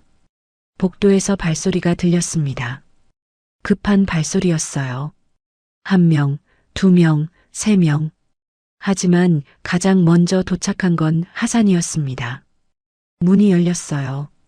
하산이 황급히 들어왔습니다. 왕실 전통 복장, 검은 터번, 금실 조끼를 입고 있었죠. 라헬에게 달려왔지만 그의 시선은 잠깐 침 케이스 쪽으로 향했습니다. 0.5초 하지만 분명했어요. 라헬이 천천히 일어섰습니다. 먼지를 털었어요. 하산을 똑바로 바라봤습니다. 눈을 볼 수 없었지만 정확히 하산을 향하고 있었죠. 차가운 침묵이 흘렀습니다. 하산의 얼굴에서 핏기가 빠졌어요. 입술이 떨렸습니다. 뒤로 한 걸음 물러섰죠. 그 사이 그 짧은 순간에 하윤이는 가방에서 침 케이스를 꺼냈습니다. 한국에서 가져온 진짜 침이었어요. 테이블 위에 가짜 침과 바꿔치기 했죠. 3초 만에 끝났습니다. 하산은 급히 방을 나갔어요. 문이 쾅 닫혔습니다. 하윤이와 라헬은 서로를 바라봤습니다. 하윤이가 깊은 한숨을 쉬었어요. 손에 땀이 배어 있었습니다. 라헬이 하윤이의 손을 잡았죠. 따뜻했습니다. 다음 날 아침이었습니다. 마야가 자파르의 집무실로 걸어갔어요. 흰색 아바야를 입고 있었습니다. 노크 없이 문을 열었죠. 자파르가 책상에서 일어섰습니다. 놀란 표정이었어요. 마야는 서류 봉투를 책상 위에 던졌습니다. 탁! 소리가 났어요. 봉투가 열리며 사진들이 쏟아졌습니다. 하산이 연구실에 들어가는 사진, 침 케이스를 만지는 사진, 자파르와 대화하는 사진, 그리고 침의 재질 분석 보고서였죠. 자파르의 얼굴이 굳었습니다. 손이 떨렸어요. 마야는 한마디도 하지 않았습니다. 그저 차갑게 자파르를 바라봤어요. 그리고 돌아섰습니다. 문을 닫는 소리가 복도에 울렸죠. 자파르는 혼자 남았습니다. 창밖을 바라봤어요. 주먹을 꽉 쥐었습니다. 손톱이 손바닥에 박혔죠. 아직 끝나지 않았습니다. 공개 시연이 남아 있었어요. 저녁 노을이 창문을 붉게 물들였습니다. 어둠이 깊어지고 있었어요. 공개 시연 당일 아침이었습니다. 왕궁 정원이 분주했어요. 새벽부터 일꾼들이 움직이고 있었습니다. 금색 천으로 장식된 의자를 나르는 사람, 꽃을 다듬는 사람, 바닥을 닦는 사람. 모두들 긴장한 표정이었죠. 100개의 의자가 정원 한쪽에 반원형으로 놓였습니다. 각 의자마다 금색 방석이 깔렸어요. 하얀 천막이 세워졌고 크리스탈 샹들리에가 달렸습니다. 햇빛을 받아 무지개 빛으로 반짝였죠. 붉은 카펫이 중앙 통로에 깔렸습니다. 길이가 30m였어요. 정원 중앙에는 특별 제작된 침대가 놓여 있었습니다. 하얀 천으로 덮인 의료용 침대였어요. 옆에는 작은 테이블이 있었죠. 은쟁반이 테이블 위에 놓여 있었습니다. 하윤이는 대기실에 앉아 있었습니다. 가로 5m, 세로 3m 크기의 작은 방이었어요. 하얀 벽, 금빛 액자, 벨벳 소파. 하윤이는 소파 끝에 앉아 있었습니다. 손이 떨렸어요. 무릎 위에 올린 손이 계속 떨렸습니다. 손가락 끝이 파르르 떨렸죠. 핸드폰을 꺼냈습니다. 아버지에게 전화를 걸었어요. 신호음이 3번 울렸습니다. 아버지의 목소리가 들렸어요. 하윤이는 떨리는 목소리로 말했습니다. 아버지가 대답했어요. 할아버지가 지켜보고 계실 거라고, 넌 할 수 있다고. 하윤이의 눈에 눈물이 맺혔습니다. 전화를 끊었어요. 침 케이스를 무릎 위에 올려놓았습니다. 검은 가죽 케이스였어요. 지퍼를 천천히 열었습니다. 지직 마이너스 소리가 작게 났죠. 5개의 은침이 보였습니다. 진짜 침이었어요. 하윤이는 침을 하나씩 확인했습니다.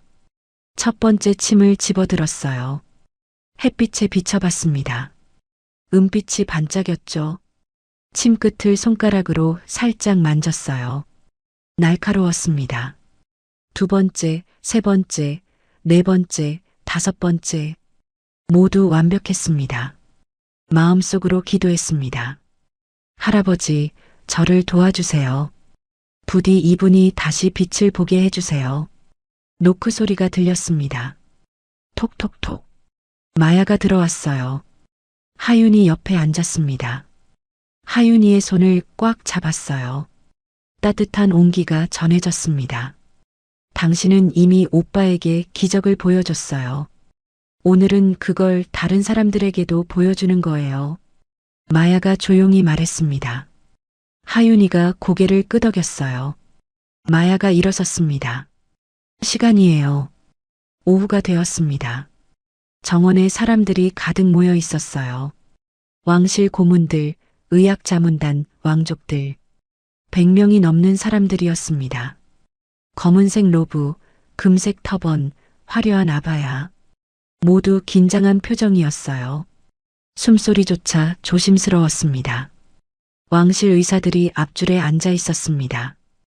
회색 수염을 기른 노의사, 젊은 의사, 여성 의사. 모두 회의적인 표정이었어요. 팔짱을 끼고 있었습니다. 중앙에 침대가 놓여 있었습니다. 하얀 천으로 덮인 의료용 침대였어요. 햇빛이 침대를 환하게 비추고 있었습니다. 하윤이가 대기실에서 나왔습니다. 흰색 한복을 입고 있었어요. 마야가 준비해준 옷이었습니다. 명주 한복, 금실로 매듭을 맨 저고리였죠. 머리는 단정하게 올려 묶었습니다. 진주 장식 핀이 머리에 빛났어요. 하윤이가 붉은 카펫을 밟으며 걸었습니다. 한 걸음, 2걸음. 다리가 떨렸어요. 백상의 눈이 하윤이를 바라보고 있었습니다. 무게가 느껴졌죠. 침대까지 30m였어요. 10걸음, 20걸음, 30걸음. 하윤이는 침대 옆에 도착했습니다. 침 케이스를 테이블 위에 내려놓았어요. 손이 떨려서 케이스가 테이블에 닿을 때 작은 소리가 났습니다. 톡! 정원 입구에서 나팔 소리가 울렸습니다. 파라라라 마이너스 황금빛 나팔이었어요. 라엘이 들어왔습니다. 순백의 칸두라를 입고 있었어요. 최고급 실크로 만든 옷이었습니다. 금실로 수놓은 비식가 어깨에서 흘러내렸죠. 왕실 문장이 가슴에 빛났습니다. 손목에는 다이아몬드 커플링크가 반짝였어요. 라엘은 지팡이를 짚고 있었습니다. 하얀 지팡이였어요. 천천히 걸었습니다. 탁, 탁, 탁. 지팡이가 바닥을 두드리는 소리가 정원에 울렸어요. 침대 옆에 도착했습니다. 라엘이 고개를 하윤이가 있는 쪽으로 돌렸어요. 코끝으로 장미 향기를 느꼈습니다. 하윤이의 향기였죠. 이번엔 내가 너를 믿어. 라엘이 작게 속삭였습니다. 하윤이가 고개를 끄덕였어요. 그때였습니다. 조명이 갑자기 움직였어요. 라엘의 얼굴에 그림자가 드리웠습니다. 마야가 눈치챘어요. 각도가 틀어져 있었습니다. 조명을 바로 잡으세요. 마야가 외쳤습니다. 경비병들이 움직였어요. 정원 뒤편에서 한 남자가 전원 차단기 쪽으로 달려갔습니다. 자파르의 측근이었어요. 경비병 2명이 재빨리 그를 붙잡았습니다. 관중석이 술렁였습니다. 왕이 손을 들었어요. 정원이 다시 조용해졌습니다. 조명이 다시 조정됐어요. 마야가 하윤이를 바라봤습니다. 고개를 끄덕였어요. 시작하라는 신호였죠. 하윤이는 침대 옆에 섰습니다. 침 케이스를 열었어요. 손이 떨렸습니다. 지퍼를 여는 손이 계속 떨렸어요. 숨을 깊게 들이마셨습니다. 천천히 깊게 공기가 폐로 들어왔어요. 가슴이 부풀었습니다. 그리고 내쉬었어요. 심장이 조금 진정됐습니다. 라헬이 침대에 누웠습니다. 수행원이 도왔어요. 순백의 칸두라가 침대 위로 펼쳐졌습니다. 라헬이 눈을 감았어요. 하윤이는 은침을 집어들었습니다. 5cm 길이에 가는 침이었어요. 햇빛에 반짝였습니다. 손가락 사이에 침을 끼웠어요. 엄지와 검지로 침을 잡았습니다. 라헬의 어깨를 조심스럽게 만졌습니다. 천 너머로 근육이 느껴졌어요. 긴장으로 굳어 있었습니다. 돌처럼 딱딱했죠. 하윤이는 손바닥을 어깨에 얹었습니다. 따뜻한 체온이 전해졌어요. 눈을 감았습니다. 집중했어요. 손끝으로 혈자리를 찾았습니다. 천천히 조심스럽게 손가락이 어깨 위를 움직였어요. 피부 밑으로 뼈가 만져졌습니다. 근육의 결이 느껴졌어요. 혈관이 뛰는 게 느껴졌습니다. 찾았습니다. 합곡혈이었습니다. 엄지와 검지 사이였어요. 손가락으로 혈자리를 눌러봤습니다. 맥박이 느껴졌어요. 두근두근. 라헬의 심장이 뛰고 있었습니다. 조금 빠른 박동이었죠. 하윤이는 침을 들었습니다. 혈자리에 대었어요. 침끝이 천에 닿았습니다. 정확한 위치였어요. 틀림없었습니다. 정원이 조용해졌습니다. 바람도 멈춘 듯 했어요. 새소리도 들리지 않았습니다. 분수대 물소리만 멀리서 들렸죠. 철벅철벅. 100명의 사람들이 숨을 죽이고 지켜보고 있었습니다. 하윤이는 침을 잡은 손에 힘을 주었습니다. 천천히, 아주 천천히 침이 천을 뚫고 들어가기 시작했어요. 천 섬유가 침끝을 따라 밀려났습니다. 피부에 닿았어요. 미세한 저항이 느껴졌죠. 탄력이 있었습니다. 더 힘을 주었습니다. 침끝이 피부를 뚫었습니다. 침이 살 속으로 들어가기 시작했어요. 표피층을 지나갔습니다. 0.1mm, 0.2mm, 0.3mm, 진피층에 도달했어요. 탄력이 강해졌습니다.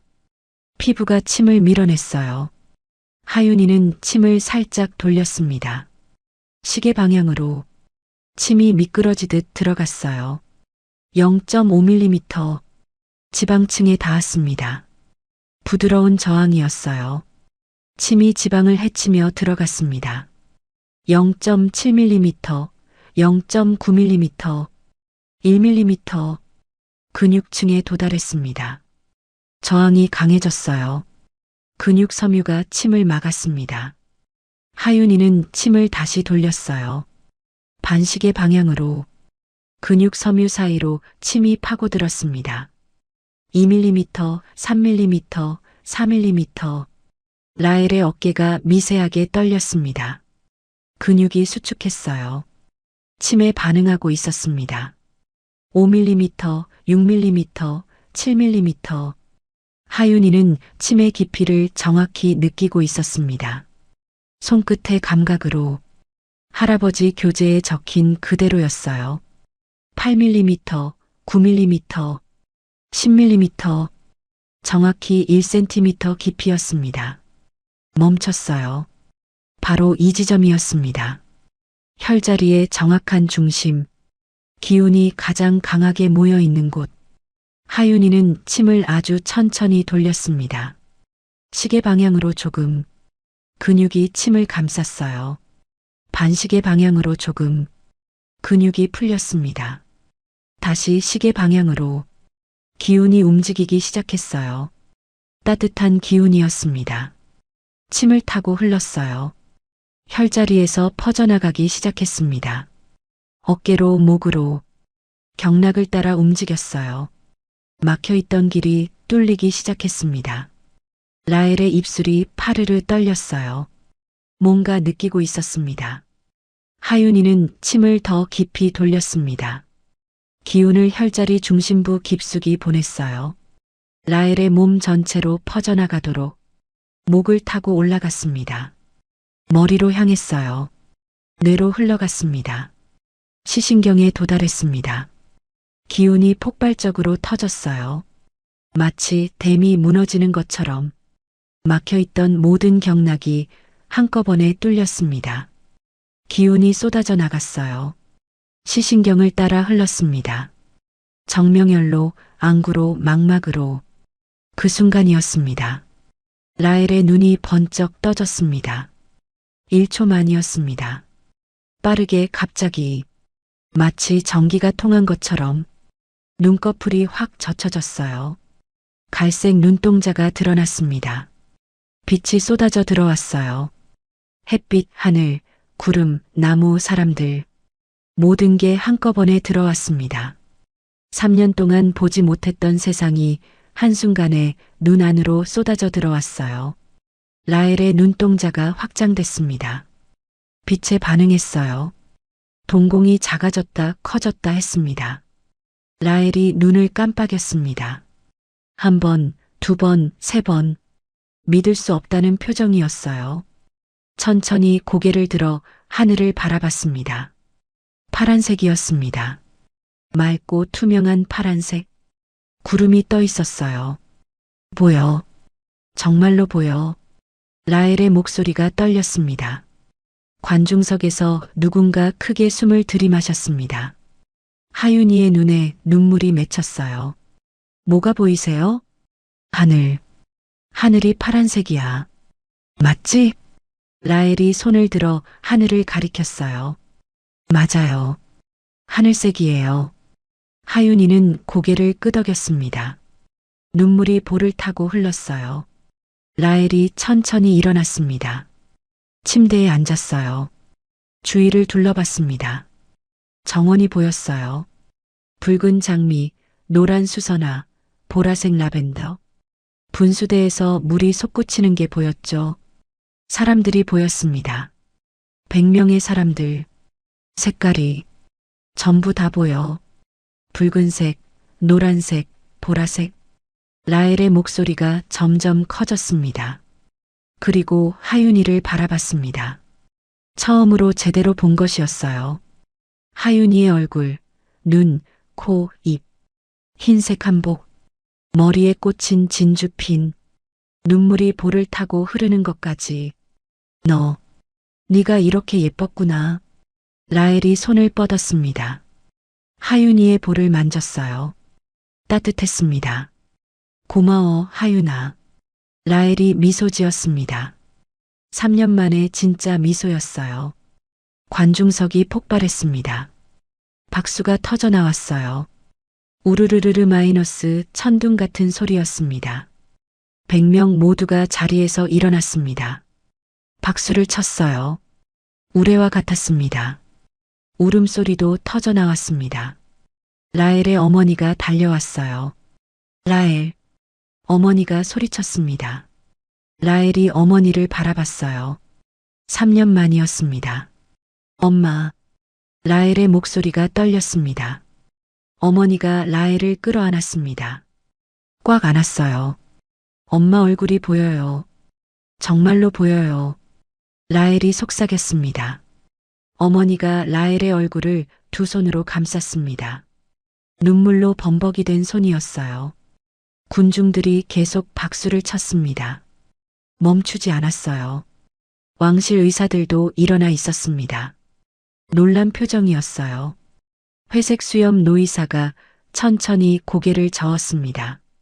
하지만 미소를 지었어요. 경비병들이 자파르를 붙잡았습니다. 양쪽 팔을 잡았어요. 자파르가 몸부림쳤지만 소용없었습니다. 마야가 앞으로 나섰습니다. 서류를 들어 올렸어요.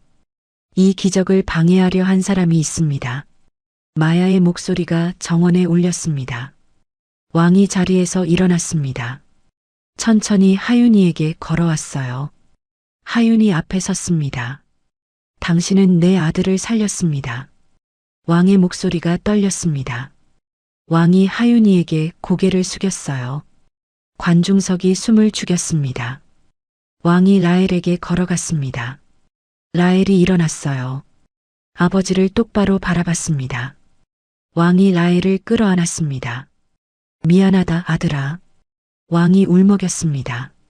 아니에요, 아버지. 이제 제가 아버지를 볼 수 있어요. 두 사람은 한참을 껴안고 있었습니다. 하윤이는 그 광경을 바라봤어요. 눈물이 계속 흘렀습니다. 라헬이 하윤이를 바라봤어요. 미소를 지었습니다. 석양이 정원을 붉게 물들이고 있었습니다. 샹들리에가 그 빛을 받아 무지개처럼 반짝였어요. 박수가 계속되고 있었습니다. 기적이 일어났습니다. 단 1초 만에 믿음이 기적을 만들었습니다. 다음 날 아침이었습니다. 왕실 법정이었어요. 높은 천장, 대리석 기둥, 금빛 장식이 있는 엄숙한 공간이었습니다. 자파르가 중앙에 서 있었죠. 손목에 은빛 수갑이 채워져 있었습니다. 검은 로브를 입고 있었지만 어깨가 축 처져 있었어요. 백발의 수염이 흐트러져 있었습니다. 왕실 감찰원 3명이 높은 단상에 앉아 있었습니다. 가운데 앉은 이가 수석 감찰원이었어요.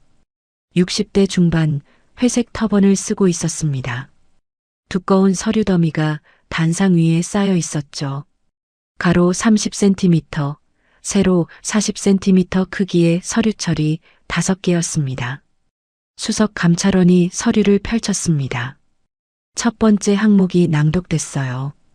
뇌물수수, 건설업체로부터 받은 돈의 내역이 읽혀졌습니다. 2020년 3월 50만 디르함, 2021년 7월 80만 디르함, 2023년 1월 120만 디르함, 은행 계좌번호, 송금 날짜, 모든 게 기록되어 있었어요. 두 번째 항목이었습니다. 치료방해, 하산을 협박해 침을 바꿔치기 한 일, 조명을 조작한 일. 하산의 녹취록이 재생됐어요. 자파르의 목소리가 법정에 울렸습니다. 장학금을 언급하며 하산을 압박하는 목소리였죠. 세 번째 항목, 왕실 모독. 왕자의 치료를 고의로 방해한 죄였습니다. 자파르는 고개를 숙인 채 아무 말도 하지 못했어요. 손이 떨렸습니다. 수석 감찰원이 판결을 선고했습니다. 모든 직책 박탈, 왕실 추방, 10년 금고형. 자파르의 무릎이 꺾였어요. 바닥에 주저앉았습니다. 오후였습니다. 왕실 회견장이었어요. 가로 20m, 세로 15m 크기의 홀이었습니다. 기자 50명이 가득 모여 있었죠.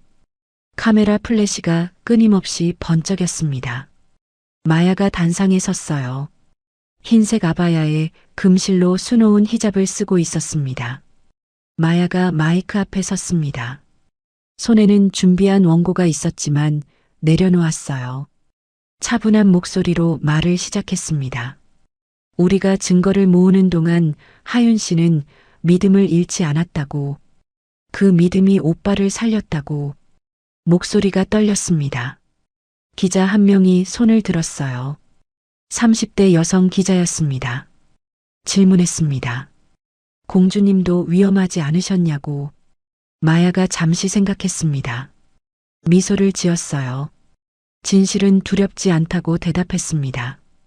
다만 오빠가 다시 빛을 보지 못할까봐 그게 두려웠다고. 카메라 플래시가 더 빠르게 터졌습니다. 저녁이었습니다.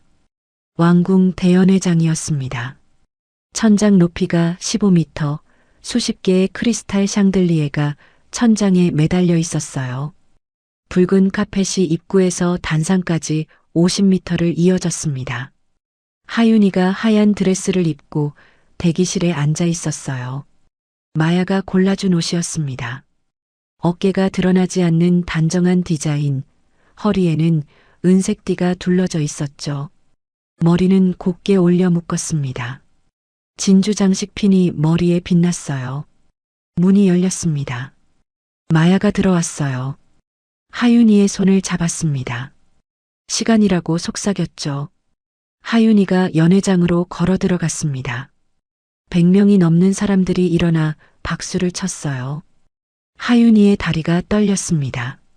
한 걸음, 두 걸음, 붉은 카펫을 밟으며 앞으로 나아갔죠. 왕이 단상 위에 서 있었습니다. 금색 로브를 입고 있었어요. 손에는 벨벳 쿠션이 들려 있었습니다. 쿠션 위에 금빛 훈장이 놓여 있었죠.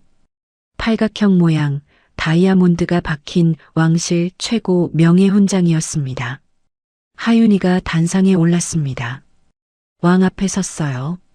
고개를 깊이 숙였습니다. 왕이 훈장을 들어 올렸습니다. 하윤이의 목에 걸었어요. 차가운 금속의 무게가 목에 느껴졌습니다. 300g 정도였죠. 하윤이의 눈에 눈물이 맺혔습니다. 왕이 말을 이었습니다. 왕립한방의료소를 설립하겠다고, 하윤이가 소장이 되어줄 것을 부탁한다고, 왕국 최고의 시설을 갖춘 의료소가 될 것이라고. 하윤이는 떨리는 목소리로 대답했습니다. 저는 그저 한 사람을 돕고 싶었을 뿐이라고. 이렇게 큰 상을 받을 자격이 있는지 모르겠다고. 왕이 하윤이의 손을 잡았습니다. 따뜻한 손이었어요. 네가 내 아들에게 준 선물은 그 무엇과도 바꿀 수 없다고 말했습니다. 박수가 터져 나왔습니다. 우레와 같은 박수였어요. 연회장이 박수로 가득 찼습니다. 밤이 되었습니다. 라헬의 방 발코니였어요. 라헬과 왕이 나란히 서 있었습니다. 밤하늘에 별이 가득했죠. 초승달이 떠 있었습니다. 라헬이 별을 하나하나 세며 바라봤습니다. 이제는 볼 수 있었어요. 왕도 하늘을 올려다봤습니다. 두 사람은 한참 말없이 서 있었죠. 라헬이 먼저 입을 열었습니다. 아버지, 이제야 제가 원하는 길이 보인다고. 왕이 물었습니다. 어떤 길이냐고. 라헬이 대답했습니다. 사람들을 돕는 길이라고. 하윤이처럼 누군가에게 빛이 되는 삶을 살고 싶다고. 왕이 라헬의 어깨에 손을 얹었어요. 오랫동안 듣고 싶었던 말이라고 했습니다. 네가 진정한 왕이 될 자격이 있다고. 바람이 불었습니다. 두 사람의 로브가 함께 흔들렸어요. 다음 날 오후였습니다. 하윤이는 작은 방에 앉아 있었어요. 책상 위에 한국행 비행기표가 놓여 있었습니다. 내일 오후 3시 출발, 인천공항 도착이라고 적혀 있었죠. 하윤이는 비행기표를 들여다봤습니다. 돌아가야 할까, 남아야 할까? 마음이 복잡했어요. 노크 소리가 들렸습니다. 라헬이었습니다. 지팡이 없이 걸어 들어왔어요. 하윤이 앞에 섰습니다. 라헬이 하윤이의 눈을 바라봤습니다. 여기에 남아줄 수 있냐고 물었어요. 네가 있어야 나도 계속 앞을 볼 수 있을 것 같다고. 하윤이가 핸드폰을 꺼냈습니다. 아버지에게 전화를 걸었어요. 목소리가 떨렸습니다. 아빠, 저 여기 조금 더 있어도 될까요? 한의학을 제대로 공부하고 싶다고. 아버지의 목소리가 들렸습니다. 웃고 있었어요. 당연하지, 내 마음 가는 대로 하라고. 하윤이가 미소 지었습니다. 라헬도 미소 지었어요. 새로운 시작이었습니다. 5년이 흘렀습니다. 왕립한방의료소 개관식 날이었어요. 따스한 봄 오후였습니다. 하얀 대리석으로 지어진 3층 건물이 햇살을 받아 빛나고 있었죠. 입구에는 금빛 간판이 걸려 있었습니다. 왕립한방의료소 소장 하윤이라는 글자가 아랍어와 한글로 새겨져 있었어요. 정원에는 붉은 장미가 만발했습니다. 하윤이 아버지가 심은 장미였어요. 아버지는 이제 이곳 정원사로 일하고 있었습니다. 딸 곁에 있고 싶다고 했죠. 의료소 앞마당에 100개가 넘는 의자가 놓여 있었습니다. 사람들이 자리를 가득 채웠어요. 왕족, 고관, 의료진, 그리고 하윤이가 치료했던 환자들이었습니다. 하윤이가 단상에 올랐습니다. 흰색 한복을 입고 있었어요. 명주 한복, 금실로 매듭을 맨 저고리였습니다. 머리는 단정하게 올려 묶었죠. 5년 전보다 성숙해진 모습이었습니다. 손에는 한의사 자격증이 들려 있었어요. 하윤이는 마이크 앞에 섰어요. 떨리는 목소리로 말을 시작했습니다. 5년 전 처음 이곳에 왔을 때를 떠올린다고. 그때는 두려움뿐이었다고. 하지만 많은 분들이 믿어주셨다고. 하윤이가 말을 이었습니다. 이 의료소는 누구나 치료받을 수 있는 곳이라고. 부자든 가난하든 왕족이든 평민이든 상관없다고. 할아버지가 꿈꾸던 세상이라고. 목소리가 떨렸습니다. 박수가 터져 나왔습니다. 라헬이 단상으로 걸어 나왔어요. 순백의 칸두라를 입고 있었습니다. 금실 비식과 어깨에서 흘러내렸죠. 더 이상 지팡이를 짚지 않았습니다. 두 눈으로 세상을 또렷하게 보고 있었어요. 1년 전 왕위를 물려받았습니다. 이제 그는 왕이었죠. 라헬이 말했습니다. 이 의료소는 왕국의 자랑이라고. 하윤이가 보여준 헌신이 많은 이들에게 희망이 되었다고. 앞으로도 이곳에서 수많은 기적이 일어날 것이라고. 왕이 금빛 열쇠를 하윤이에게 건넸습니다. 의료소 정문 열쇠였어요. 무게가 묵직했습니다. 하윤이가 열쇠를 받았습니다. 고개를 숙여 인사했어요. 개관식이 끝난 후 오후였습니다. 의료소 1층 진료실이었어요. 첫 환자가 들어왔습니다. 70대 할머니였어요. 검은 아바야를 입고 있었습니다. 허리가 굽어 있었죠. 등이 아프다고 했습니다. 하윤이가 할머니를 의자에 앉혔어요. 부드러운 목소리로 물었습니다. 언제부터 아프셨냐고. 할머니가 대답했습니다. 3년 전부터라고. 병원을 다녀도 나아지지 않았다고. 하윤이가 고개를 끄덕였어요. 등을 살펴봤습니다. 침을 꺼냈습니다. 할머니의 등에 놓았어요. 할머니가 눈을 감았습니다. 10분 후였습니다. 할머니가 일어났어요. 허리를 펴봤습니다. 눈이 커졌죠. 아프지 않다고 했습니다. 정말 아프지 않다고. 할머니가 하윤이의 손을 잡았어요. 눈물을 흘렸습니다. 고맙다고, 정말 고맙다고. 하윤이도 눈물이 났습니다.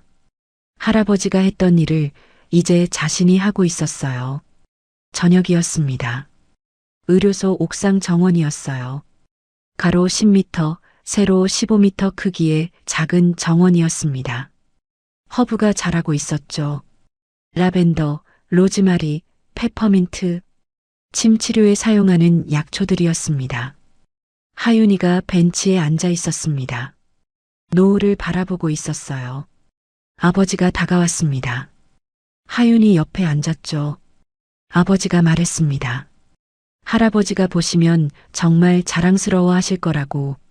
하윤이가 고개를 끄덕였어요. 할아버지 덕분이라고 대답했습니다. 아버지가 하윤이의 어깨를 토닥였습니다. 네가 해낸 거야 라고. 할아버지는 그저 씨앗을 뿌렸을 뿐이고 네가 꽃을 피운 거라고. 며칠 후였습니다. 한국, 서울의 한 거실이었어요. 저녁 뉴스 시간이었죠. TV 화면에 아나운서가 나왔습니다. 해외 토픽 코너였어요. 중동의 한 왕국에서 특별한 일이 있었습니다. 한국인 여성이 왕자의 시력을 회복시켜 화제가 되고 있는데요. 화면이 바뀌었습니다. 왕립한방의료소 개관식 장면이 나왔어요.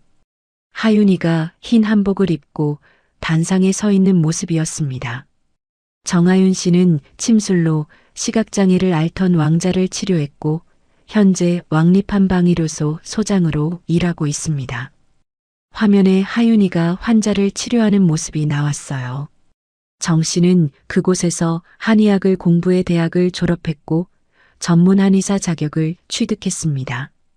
현재 왕립한방의료소를 운영하며 한국 전통의학을 세계에 알리는 데 기여하고 있습니다. 화면에 의료소 전경이 나왔습니다. 많은 환자들이 줄을 서서 기다리고 있었어요. 개관 일주일 만에 1000명이 넘는 환자가 찾아왔다고 합니다. 정 씨는 하루 12시간씩 환자들을 돌보고 있습니다. 아나운서가 미소 지었습니다. 한 사람의 용기가 많은 이들에게 희망이 되고 있습니다. TV를 보던 사람들이 박수를 쳤어요. 누군가 눈물을 닦았습니다. 1년 후였습니다. 왕궁 대정원이었어요. 왕립의료학술대회가 열리고 있었습니다. 세계 각국의 의사들이 모였죠. 하윤이가 연단에 서 있었습니다. 하윤이는 침술의 원리를 설명했어요. 혈자리, 기의 흐름, 침의 깊이, 프레젠테이션 화면에 그림이 나왔습니다. 의사들이 고개를 끄덕였어요. 질문이 쏟아졌습니다. 라엘 왕도 객석에 앉아 있었습니다. 하윤이의 발표를 듣고 있었어요. 미소를 지었습니다. 5년 전 그 떨리던 소녀가 이제 세계적인 전문가가 되어 있었죠. 발표가 끝났습니다. 기립박수가 터져 나왔어요. 저녁이었습니다. 의료소 옥상 정원이었어요. 하윤이가 혼자 서 있었습니다. 별을 바라보고 있었어요. 라엘 왕이 올라왔습니다. 하윤이 옆에 섰죠. 두 사람은 말없이 별을 바라봤습니다. 라엘이 말했습니다. 5년 전 네가 내게 빛을 주었다고. 이제는 네가 수많은 사람들에게 빛이 되고 있다고. 하윤이가 대답했습니다. 왕자님도요. 아니 이제 패하시죠. 백성들을 위한 정책을 많이 만드셨잖아요. 무상의료, 교육 지원, 가난한 이들을 위한 주택. 라엘이 고개를 저었습니다. 우리 모두 각자의 자리에서 빛이 되고 있는 거라고. 하윤이가 고개를 끄덕였어요. 바람이 불었습니다. 두 사람의 옷이 함께 흔들렸어요. 하윤이가 말했습니다. 할아버지께 감사하다고.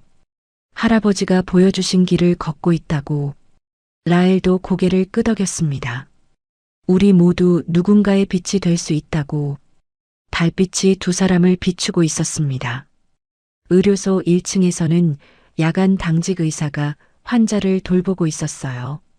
정원에서는 아버지가 장미에 물을 주고 있었습니다.